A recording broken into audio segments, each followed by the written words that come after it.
नमस्कार, आप देख रहे हैं जवाब तो देना पड़ेगा और आपके साथ में विजेंद्र सोलंकी। आज पूरा देश एक ही सवाल पूछ रहा है और सवाल है कि आतंक का अंत आखिर कब होगा?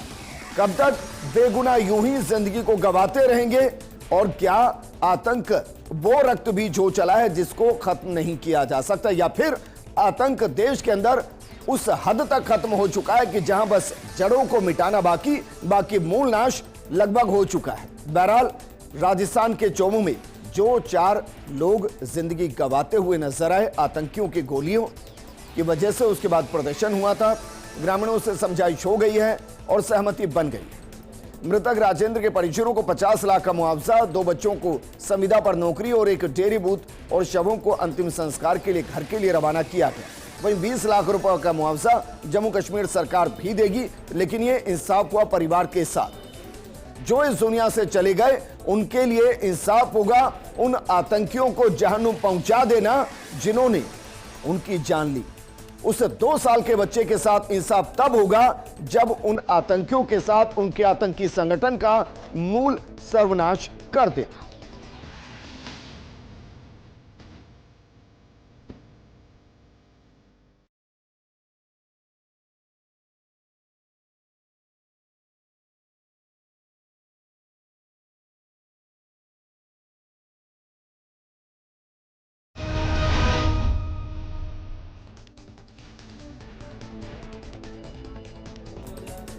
तो आतंक के अंत की शुरुआत क्या हो चुके हैं या फिर आतंक का अंत बेहद नजदीक है? इस मुद्दे पर बात करने के लिए हमारे साथ मौजूद हैं राजनीतिक विश्लेषक मुक्ता डार जी, ब्रिगेडियर विजय सागर जी जो कि रक्षा विशेषज्ञ और कैप्टन एसएस धूलिया जी जो कि रक्षा विशेषज्ञ है।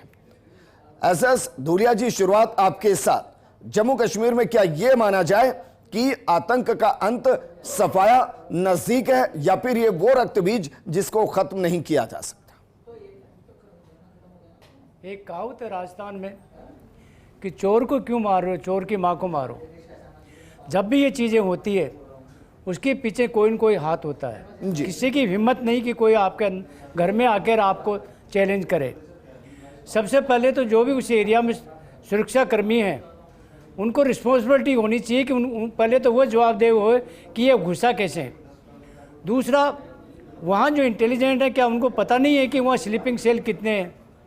विदाउट स्लीपिंग सेल इनकी कोई मौजूदगी नहीं हो सकती जी। फोर्थ थिंग, अगर जो भी आदमी आपको कोई भी सस्पेक्टेड लगे कि ये कोई है तो आपको इमीडिएटली इन्फॉर्म करना चाहिए था। ये सबको पता था, वहाँ लोकल को पता था कि कोई अनआइडेंटिफाइड पर्सन वहाँ घूम रहे हैं। एक दिन से नहीं, 3-4 दिन से, जैसा कि खबर। तो क्यों नहीं मतलब हमारे जो विशेषज्ञ है उस एरिया के, जो सिक्योरिटी के इंचार्ज है, उन्होंने क्यों नहीं एक्शन लिया? That is the main chaos. जब तक आप स्लीपिंग सेल को नहीं उठाओगे, जब तक स्लीपिंग सेल में ये डर नहीं होगा। आप ये कह रहे हैं जम्मू कश्मीर में लोकल इन्वॉल्वमेंट के बिना आतंकियों का कोई एग्जिस्टेंस नहीं, कोई अस्तित्व नहीं? बिल्कुल आपने सही कहा। विदाउट लोकल के तो कोई घुस ही नहीं सकता, और लोकल में ये डर है नहीं कि उनको भी वो भी पकड़े जाएंगे। आज की दुनिया में अगर आपके पास इतने गजट है कि आप किसी को भी पता कर सकते हो कि कौन बात कर रहा है, कोई, अगर तब भी आपके देश में कोई घुस सकता है तो आई रियली फील असेम्ड कि कोई लोग मेरे देश में आके और इनोसेंट लोगों को मार के चले गए। मुख्तार डार साहब हमारे साथ हैं, जम्मू कश्मीर से जुड़े हैं, राजनीतिक विश्लेषक हैं। मुख्तार डार साहब, जरा बताइए ना, इस तरीके की घटनाएं बार बार हो रही हैं, इंटेलिजेंस फेलियर है, लोकल इन्वॉल्वमेंट है, या फिर जो इस तरीके से टीआरएफ वहां पर खड़ा हुआ है वो एक बड़ी चुनौती? और ये टीआरएफ का मॉड्यूल किस तरीके से है काम करने का?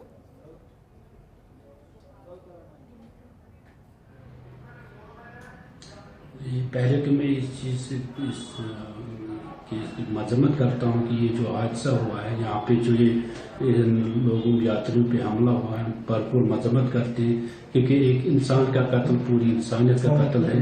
हमारा इस्लाम इसमें कोई इजाज़त नहीं देता है कि एक चोटी को मारना भी हराम है। तो पहले मैं इसकी मजम्मत करता हूँ, भरपूर मजम्मत करता हूँ कि ये बिल्कुल इंसानियत के खिलाफ है। और रही बात इस पर काम करने की, तो यहाँ के लोकलों को भी इस पर भरपूर सपोर्ट करना है और एजेंसी के साथ, तो तब जाके इसका खात्मा होगा। और एक बार क्या बोल रहा है? है कि हमारा मुस्तकबिल हिंदुस्तान के साथ है, तो तब जाके ये दिमाग से निकल जाएगा। अगर कहीं पे 1% में कहीं पे दिक्कत है, कहीं पे ये चीज़ें हाथ से हो रही, यहाँ पे ये जो घटनाएं हो रही है, इसकी हम भरपूर मदद कर रहे हैं और लोगों को भी अपील कर रहे हैं। सर, लेकिन मैं ये जानना चाह रहा हूं कि जो टीआरएफ वहां पर फिर से खड़ा हुआ, लश्कर तैयबा का जो मुखौटा पहने हुए है और उसके नाम को इस तरीके से रखा गया कि लोकल प्रतिरोध है, मेरा सवाल यह कि इसके अंदर इन्वॉल्व कौन है सर? क्योंकि जो इसका कमांडर है वो खुद जम्मू कश्मीर से है। क्या लोकल लोगों को इन्वॉल्व किया जा रहा है इसमें, इन घटनाओं के लिए?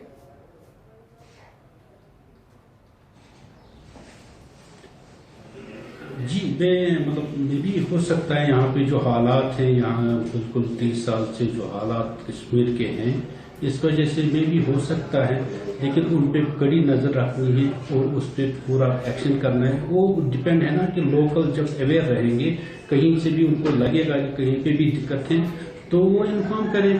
कहीं से भी मौका नहीं देना है कि अगर कहीं पे कुछ भी इन्वॉल्वमेंट दिखती है तो उनको बिल्कुल इन्फॉर्म करके उनको खत्म करना है, तब जाके हमारे कश्मीर का ठीक है। क्योंकि आप राजनीतिक विश्लेषक भी हैं सर, राजनीति की नजर से जरा बताइए, क्या 370 हटने के बाद वहां शांति ज्यादा बहाल हुई है या तनाव की स्थिति ज्यादा बनी है?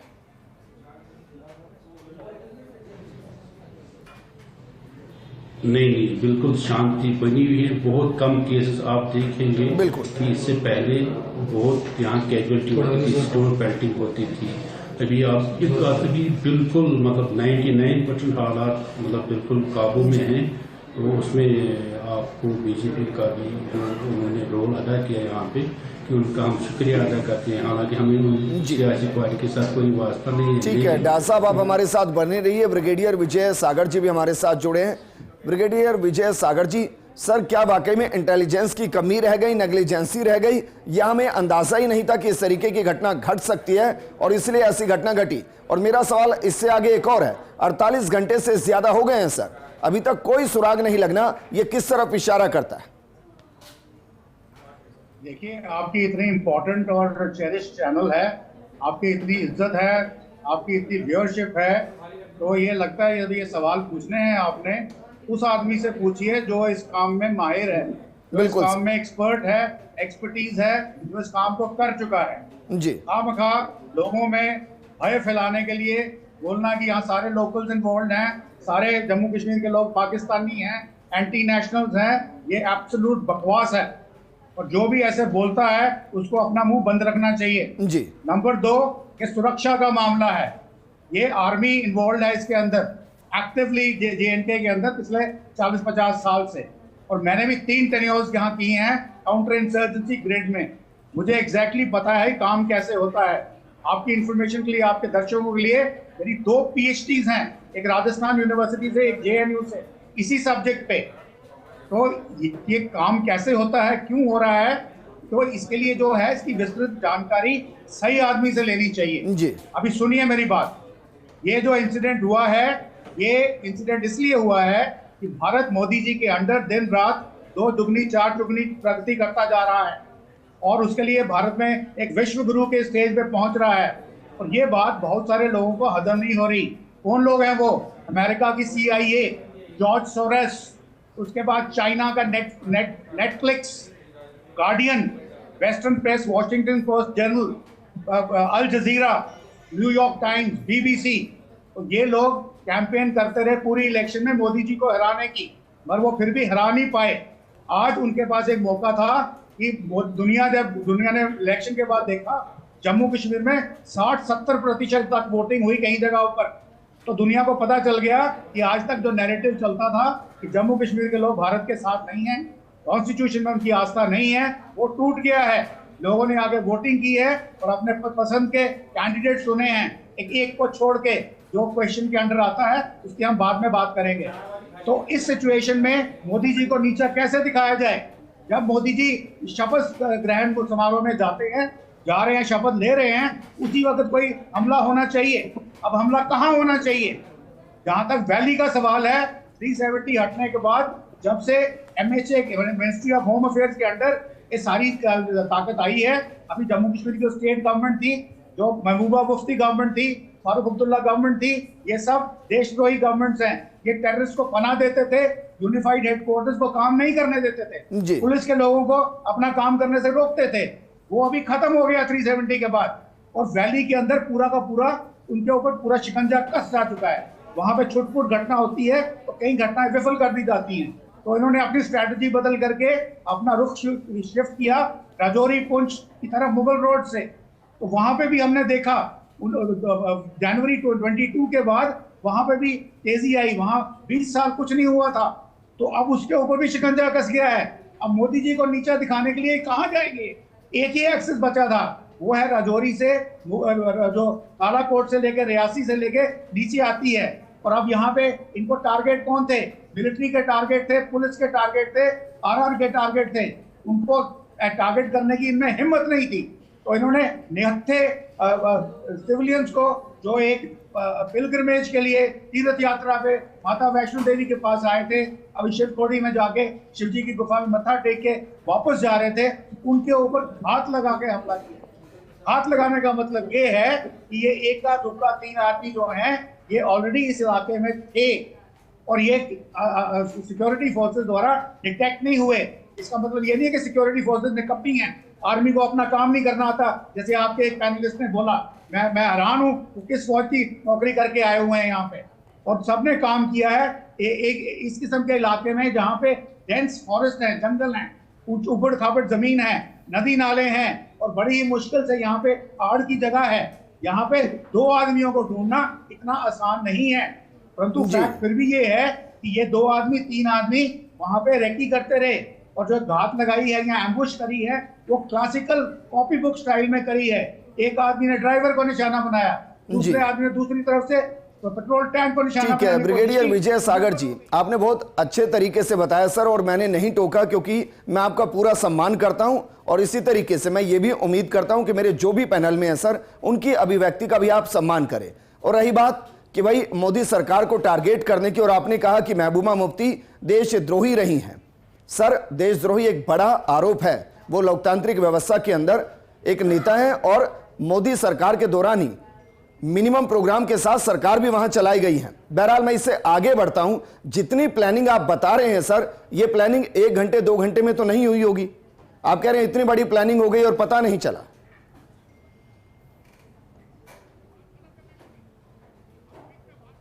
आपको तमीज नहीं है बात करने की, ये कैसे शो के ऊपर आके बात कर?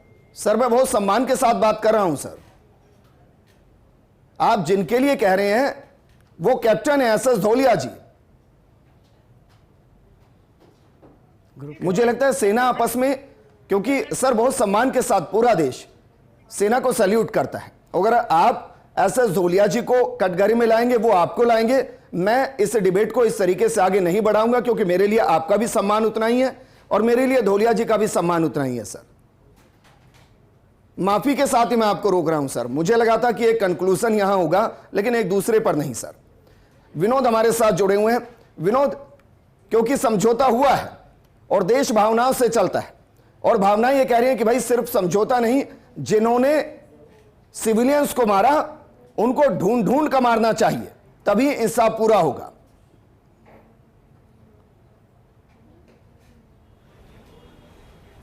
जी बिल्कुल, इसी बात को लेकर आक्रोश था। सुबह से जो धरना चल रहा था वो आतंकवाद के खिलाफ था, कि जो लोग दर्शन करने गए आतंकवादियों ने उन्हें निशाना बनाया। इस बात को लेकर उद्वेलित थी पूरी जनता। यहाँ मुंडीपुरा थाने के सामने करीब 7 घंटे तक धरना दिया गया। अब चोमू में धरना समाप्त हो गया है, मांगों पर सहमति बन गई है। एक ही परिवार है, तो यहाँ भी लोग अब इंतजार कर रहे हैं कि प्रशासन की टीम पहुँचेगी, उनसे बातचीत करेगी। बहरहाल अब लोगों को इंतजार है और करीब करीब धरना समाप्त सा हो गया है। और अभी एक शिष्टमंडल अंदर थाने में गया है, मुंडीपुरा थाने में। संभवतः वहाँ से प्रशासन के जो अधिकारी पहुँचेंगे वो इनसे बातचीत करेंगे और मुंडीपुरा का धरना भी समाप्त हो जाएगा। बहरहाल लोगों में आतंकवाद के खिलाफ अभी भी आक्रोश है, और सुबह से इसी घटनाओं को लेकर के लोग आक्रोशित थे कि जो दर्शन करने गए उन्हें निशाना बनाया गया, तो आतंकवाद का अंत जड़ से होना चाहिए। जी बिल्कुल, हमारे साथ हमारे सहयोगी सत्यनारायण भी जुड़ चुके हैं। सत्यनारायण, क्योंकि कभी भी ऐसा नहीं होना चाहिए कि भाई शव को लंबे वक्त तक रखा जाए, क्योंकि शव का भी अपना एक सम्मान होता है। आखिरकार वो सम्मान की तरफ बढ़ता हुआ, लेकिन आपकी परिवार से बातचीत हुई होगी, पड़ोसियों से बातचीत हुई होगी, वो क्या कह रहे हैं?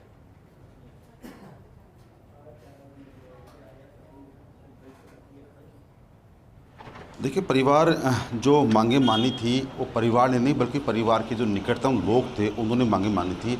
जो मृतक है राजेंद्र सैनी और उनकी पत्नी ममता सैनी, उनके परिवार में महज 3 बच्चे हैं, 2 बेटे हैं, 1 बेटी है। उनकी तीनों का विवाह नहीं हुआ, तीनों की उम्र काफ़ी कम है। तो ऐसे में वो शायद अपना भला बुरा नहीं समझते, लेकिन जिसके सर से पिता का हाथ उठ जाए उसके लिए काफ़ी कुछ हद तक कहना मुश्किल होगा कि वो आगे क्या करेगा। तो ऐसे में आसपास के लोगों ने, बड़े बुजुर्गों ने मांग रखी है कि क्यों ना इस परिवार के लिए कुछ सरकार से मांगा जाए, मुआवजा दिया जाए, क्योंकि इनकी जो घटना हुई है वो एक आतंकी घटना है। तो ऐसे में लोगों ने संघर्ष किया, करीबन संघर्ष 9 घंटे का संघर्ष चला और संघर्ष चलने के बाद में अब सफलता मिली है।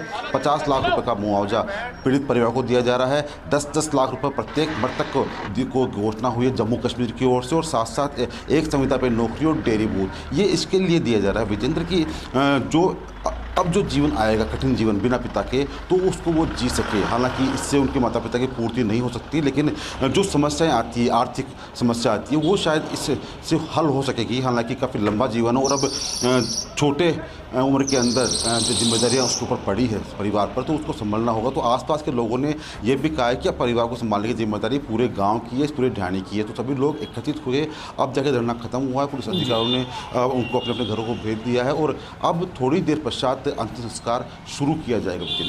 ठीक है कैप्टन SS धोलिया जी, क्योंकि देश में एक भावना फिर से उठी, जैसे पुलवामा अटैक के बाद उठी थी, फिर से वही भावना की सर्जिकल स्ट्राइक की जाए, एयर स्ट्राइक की जाए, और जो पाकिस्तान के अंदर लॉन्चिंग पैड बनाए गए और जिसका जिक्र दिसंबर 2023 में बाकायदा किया गया कि 300 के आसपास आतंकी ऐसे हैं जो भारत में घुसपैठ करना चाहते हैं, लॉन्चिंग पैड से इधर आना चाहते हैं, उनको उनके घर में घुसकर एक बार फिर मारा जाए, उनको सबक सिखाया जाए।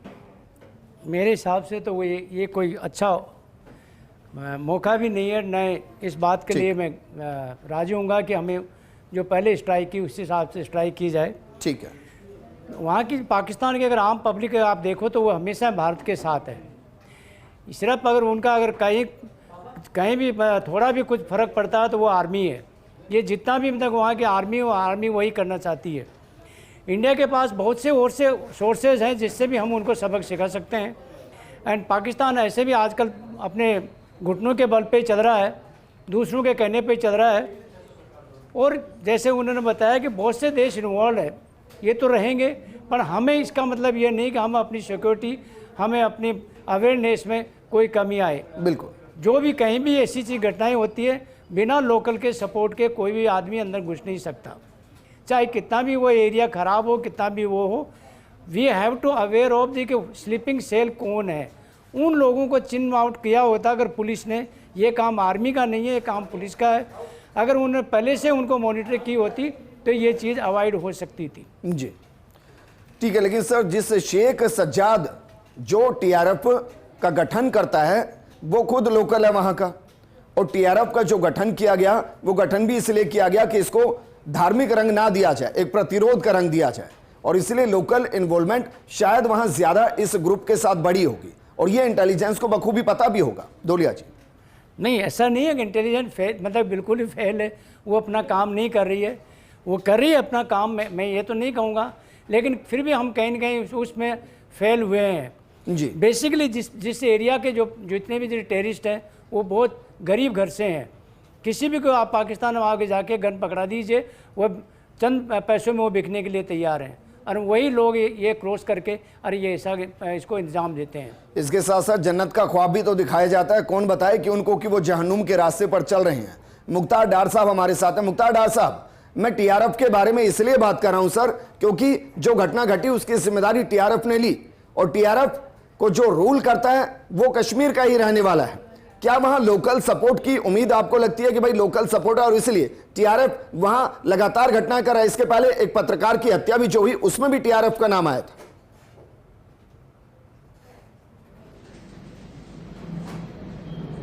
नहीं, बेसिकली अभी लोकल अवेयर हो रहे हैं। आपने देखा होगा कि लोकल लोग अभी क्या बोल रहे हैं कि अल्लाह ने हमें कैसे बचाया कि हम पाकिस्तान के साथ नहीं थे, तो उनका जो हाल देखा पाकिस्तान का, उसके बाद यहाँ के लोग अब अवेयर हो गए हैं। अब यहाँ के लोग बिल्कुल नहीं चाहते हैं कि हम बिल्कुल हिंदुस्तान के साथ बहुत अच्छे से हैं, अब इक्का दुक्का हो सकता है, हम नहीं बोलेंगे कि हम 100% अब सही है, इक्का दुक्का है कुछ, वो भी दूर हो जाएगा। हमारी सिक्योरिटी फोर्सेस भी उस पर काम कर रही है, तो इंशाल्लाह और सब ठीक हो जाएगा। अब थोड़ा सा प्रॉब्लम जो ग्राउंड में है वो भी स्टेप बाय स्टेप खत्म हो जाएगा, और यहाँ के लोग भी अब बिल्कुल अब होश में आ गए हैं कि नहीं, हमें अब आगे जाके हमारा मुस्तकबिल हिंदुस्तान के साथ ही सही है। और ये जहाँ भी कहीं पे भी ये जो घटना हो रही है थोड़ी बहुत, ये भी ग्राउंड से खत्म हो जाएगी।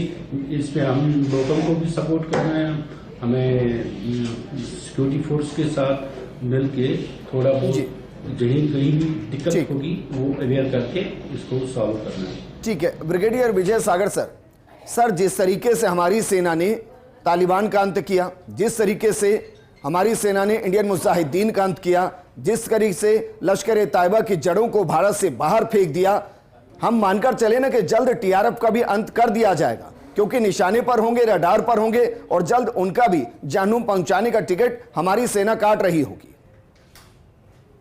देखिए, सेना बहुत कुछ टिकट काट रही है, और आपकी इस चैनल के ऊपर पूरी जनता को बरगलाया जा रहा है। मैं बार बार कह रहा हूँ आपको, टीआरएफ क्या है आपको मालूम है? टीआरएफ क्या है? टीआरएफ कुछ नहीं है, वो सेम लश्कर ए तैयबा उसका मुखौटा है सर। एक काम कीजिएगा, मैं प्रोग्राम के बाद यूट्यूब का एक लिंक आपको भेजूंगा। कल पूरा एक लंबा चौड़ा प्रोग्राम फर्स्ट इंडिया ने ही किया है, और उसके कमांडर से लेकर और किनको जानूम पहुंचा दिया गया हमारी सेना ने, ऑपरेशन ऑल आउट में कितनों को मारा गया है, हमारी सेना ने किस तरीके से आतंक का खात्मा वहां किया है, उस पर एक लंबा चौड़ा प्रोग्राम हमने किया है सर। वो आपने एक प्रोग्राम किया होगा, मेरे 2 सब्जेक्ट हैं, मैं 3 दिन से यही काम कर रहा हूँ। पिछले 6 साल से मेरी रिसर्च है इसकी, और मैं पिछले 40 साल से यही लड़ाई लड़ रहा हूँ। और आपको पता नहीं, उसको आप डिफेंस एक्सपर्ट मत कहिए, हर किसी को एक्सपर्ट कहना गलत है। Thank you very much. Thank you so much sir. मुझे लगा कि शायद आप बताएंगे, अनुभव है कि भाई टीआरएफ को किस तरीके से खत्म किया जाए, लेकिन शायद आपकी नाराजगी अभी भी हमारे साथ बनी हुई है। लेकिन हमारे लिए हर एक सैनिक का सम्मान उतना ही है, ब्रिगेडियर विजय सागर जी का भी सम्मान उतना ही, और हमारे लिए कैप्टन एसएस धोलिया जी का सम्मान भी उतना ही है। इस प्रोग्राम में फिलहाल इतना ही, लेकिन पूरा देश ये सवाल अंत तक पूछेगा जब तक कि आतंक का पूरे तरीके से अंत ना हो जाए। नमस्कार।